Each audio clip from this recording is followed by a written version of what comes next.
समाज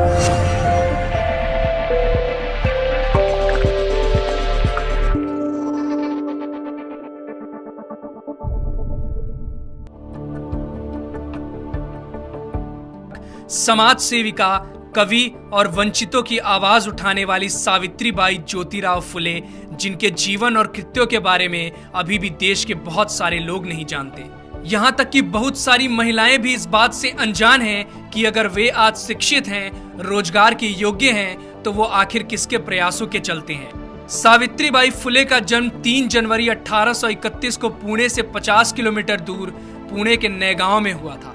1840 में 10 वर्ष की उम्र में उनका विवाह ज्योतिराव के साथ हुआ था, जो कि उस समय 13 वर्ष के थे।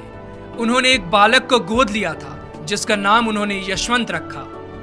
ज्योतिराव ने अपनी पत्नी को घर पर ही पढ़ाया और उन्हें शिक्षिका के तौर पर प्रशिक्षित किया।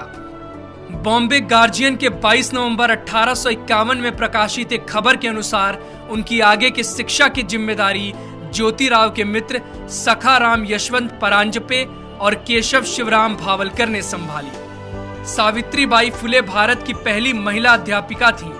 घर की देहरी लांघकर बाहर पढ़ाने जाने के उनके इस कदम से आधुनिक भारतीय महिला के सार्वजनिक जीवन का प्रारंभ होता है। उन्होंने अपने पति ज्योतिराव फुले के साथ मिलकर महिलाओं की शिक्षा के लिए महत्वपूर्ण काम किया।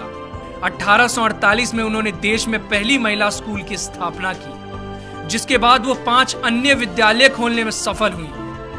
5 फरवरी 1852 के एक आवेदन पत्र के अनुसार लड़कियों के लिए पहले 3 स्कूल 3 जुलाई 1851, 17 नवंबर 1851 और 15 मार्च 1852 चिपलू नकरवादा, रास्तापेट और वेडलपेट क्रमशः शुरू किए गए। सावित्रीबाई फुले इनमें से सबसे पहले स्थापित स्कूल की प्रधानाध्यापिका थी। एक ऐसी महिला जिन्होंने 19वीं सदी में छुआछूत, बाल विवाह तथा विधवा विवाह निषेध जैसी कुरीतियों के विरुद्ध काम किया, उसे हिंदुस्तान ने भुला दिया। क्योंकि उनका जन्म एक दलित परिवार में हुआ था, उन्होंने भारत में नारी शिक्षा के लिए महत्वपूर्ण योगदान दिया। भारत में सावित्रीबाई और उनके पति दोनों ने मिलकर शूद्र एवं स्त्री शिक्षा आरंभ कर नए युग की नींव रखी। सत्यशोधक समाज की स्थापना 24 सितंबर 1873 को हुई और सावित्रीबाई फुले इस संस्था की एक अत्यधिक समर्पित कार्यकर्ता थी। ये संस्था कम से कम खर्चे पर दहेज मुक्त और बिना पंडित पुजारियों के विवाहों का आयोजन कराती थी। इस तरह का पहला विवाह 25 दिसंबर 1873 को संपन्न हुआ। सावित्रीबाई के मित्र बाजूबाई निम्बंकर की पुत्री राधा और सीताराम जाबाजी अल्हाट की शादी पहली सत्यशोधक शादी थी।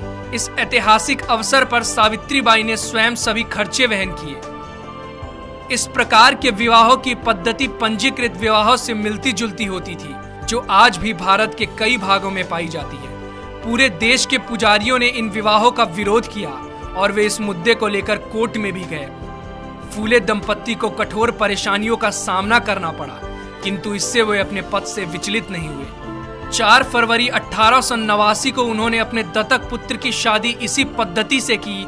यह विवाह आधुनिक भारत में पहला अंतरजातीय विवाह था। सावित्रीबाई पूरे देश की महानायिका हैं। जब सावित्रीबाई कन्याओं को पढ़ाने के लिए जाती थी, तो रास्ते में लोग उन पर गंदगी, कीचड़, गोबर, विष्ठा तक फेंका करते थे, जिसके कारण वो एक साड़ी अपने थैले में लेकर चलती थी और स्कूल पहुंचकर गंदी हुई साड़ी को बदल लेती थी। महात्मा ज्योतिबा फुले की मृत्यु सन 1890 में हुई। तब सावित्रीबाई ने उनके अधूरे कार्यों को पूरा करने के लिए संकल्प लिया। अगले साल 1857 में प्लेग की भयंकर महामारी फैल गई। पुणे क्षेत्र में प्रतिदिन सैकड़ों लोग इस प्रकोप में मर रहे थे। सावित्रीबाई ने यशवंत को छुट्टी लेकर आने को कहा और यशवंत के लौटने पर उनकी मदद से उन्होंने सासने परिवार के खेतों में एक हॉस्पिटल खुलवाया। वे बीमार लोगों के पास जाती और खुद ही उनको हॉस्पिटल तक लेकर आती। हालांकि वो जानती थी कि एक संक्रामक बीमारी है, फिर भी उन्होंने बीमार लोगों की सेवा और देखभाल करना जारी रखा। जैसे ही उनको पता चला कि मुंधवा गांव के बाहर महारों की बस्ती में पांडुरंग बाबाजी गायकवाड़ का पुत्र प्लेग से पीड़ित हो गया है, वो वहां गईं और बीमार बच्चे को पीठ पर लादकर हॉस्पिटल लेकर दौड़ी। इस प्रक्रिया में यह महामारी उनको भी लग गई और 10 मार्च 1897 को रात 9 बजे आखिरकार उनकी सांसें हमेशा के लिए थम गई। दीनबंधु ने उनके मृत्यु की खबर को बड़े ही दुख के साथ प्रकाशित किया।